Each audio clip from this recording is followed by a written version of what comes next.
Դավոս, գնացել էր Մյունխեն, մասնակցում էր անվտանգային համաժողովին։ Ընդեղ էր նաև Ադրբեջանի արտգործնախարար Ջեյհուն Բայրամովը։ Բայց Նիկոլ Փաշինյանի պատվիրակության կազմում Արարատ Միրզոյան չի եղել, որ գնա Ջեյհուն Բայրամովի հետ հանդիպի, ասի պայմանագիր ունենք, չէ՞, մի հատ նստենք, քննարկենք, աշխատենք դրա վրա։ Արարատ Միրզոյան Ջեյհուն Բայրամով հանդիպումը վերջին այս պայմանագրի մասին հայտարարելուց առաջ եղել է 2024 թվականի հոկտեմբերի 28-ին Ստամբուլում 3+3 ձևաչափով հանդիպումների ժամանակ։ Այսինքն այդ պայմանագրի մասին հայտարարությունը նախորդող հանդիպման տարբերությունը հաշվել եմ 136 օր կամ 4 ամիս 13 օր, 4 ամիս 13 օր իրանք իրար հետ ընդհանրապես չեն հանդիպել, բայց ասում են պայմանագիր ունենք պատրաստ։ Դες բան ո՞ս կարա լինի։ Դրանից առաջ, Ստամբուլից առաջ հանդիպել են 2020 Արարատ Միրզոյան Ջեյհուն Բայրամով 2024 թվականի սեպտեմբերի 26-ին։ Մի հատ հետաքրքիր բան ասեմ, շատ բան չեմ կարա դրա մասին ասեմ, բայց փաստի արձանագրում կարամ ասեմ։ Սահմանադրական դատանի որոշման հրապարակման օրը։ Խոսքը հայտնի Ադրբեջանի եւ Հայաստանի սահմանային հանձնաժողովների վերաբերյալ կանոնակարգի ՍԴ որոշման մասին է։ Որոշման ընդունման օրը սեպտեմբերի 24-ին հանդիպել է Նիկոլ Փաշինյանը Ռեջեփ Թայիպ Էրդողանի հետ։ Իսկ 26-ին որոշման հրապարակման օրը Արարատ Միրզոյանը Ջեյհուն Բայրամովի հետ։ Չէ, ինչ դավաճանություն, ինչ բան։ Այդ մենակ ստեղ դատարանում մնացած հարցերը մենք քննարկենք, ես ուղղակի փաստերն եմ արձանագրում։ Սրանք ասում են մենք անցել ենք էլեկտրոնային դիվանագիտության, նամակները ուղարկում ենք էլեկտրոնային դες բան դիվանագիտության պատմության մեջ չի եղել։ Ու հիմա ասում է վերջնական տարբերակը մենք իրան տվել ենք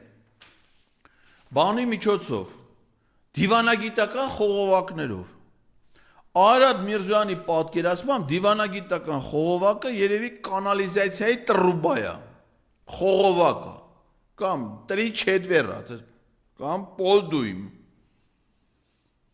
Դիվանագիտական խողովակը այդ դիվանատագետներ, դա դիվանագիտական ներկայացուցչությունն է։ Եթե Ադրբեջանում չկա Հայաստանի դեսպանություն, եթե Հայաստանում չկա Ադրբեջանի դեսպանություն, եթե դուք չունեք պայմանավորվածություն, որ երրորդ երկրի դեսպանությունը կապը ապահովում դիվանագիտական, օրինակ ոնց որ Ռուսաստանի եւ Վրաստանի պարագայում 2008 թվականից մինչեւ հիմա անում է չեզոք երկիր համարվող Շվեյցարիան։ Շվեյցարիան որպես կանոն շատ դեպքերում է նման ֆունկցիա կատարում որպես չեզոք երկիր։ Բայց դուք չեք հայտարարել, որ Հայաստանի եւ Ադրբեջանի միջև դիվանագիտական շփումների խողովակ հանդիսանում է երկու երկրներում Շվեյցարիայի դեսպանությունը։ Բայց ում միջոցով եք փոխանցել։ Ուղիղ է փոխանցել։ Իսկ ի՞նչ է տեղի ունեցել։ Ըստ տրամաբանության, ես հələ գործի հանգամանքներ պիտի պարզվի էլի։ Ադրբեջանը էլեկտրոնային փոստով ուղարկել այս 17 կետը, Հայաստանի արտգործնախարարությունը պաշտոնական գրությունով բլանկ ամսաթիվ համար գրել է, երևի նոտայի տեսքել են տվել դիվանագիտական հայտագրի, ասում են, որ մենք համաձայնություն ենք տալի ներկայացված պայմանագրին, պայմանագիրը կցվում է։ Այսինքն ստացվում է, որ Հայաստանը արդեն միակողմանի ստորագրել է այդ պայմանագիրը 17 կետից կազմված, որոնք բոլորը ադրբեջանական պահանջներ են։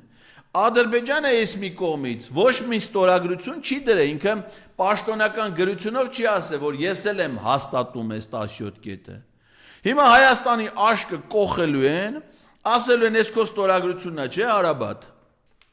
Դու գրել ես, չէ, որ համաձայն եք այդ կետերին, դե կատարեք։ Կատարեք այդ կետերը, հանեք Եվրամիության դիտորդներին։ Ապահովեք մնա, հələ երկուսը գիտենք, այն 15 կետի մասին մեզ ոչ մի բան չեն ասում, ոչ մեկ չի տեսել, ընթացքում, երբ որ հələ տեքստի վրա աշխատում էին, Ազգային ժողովի Հայաստան խմբակցության մի քանի падգամավորներ գնացին արտգործնախարարություն, որպեսզի ծանոթանան այդ պայմանագրի նախագծին։ Նրանց լրացուցիչ թուղթ էին տվել ստորագրելու, որ սա գաղտնիք է, խորհրդապահությունը պետք է պահել եւ չի կարելի ծանոթանալուց հետո հայտնել, թե ինչա գրած այդ պայմանագրի մեջ։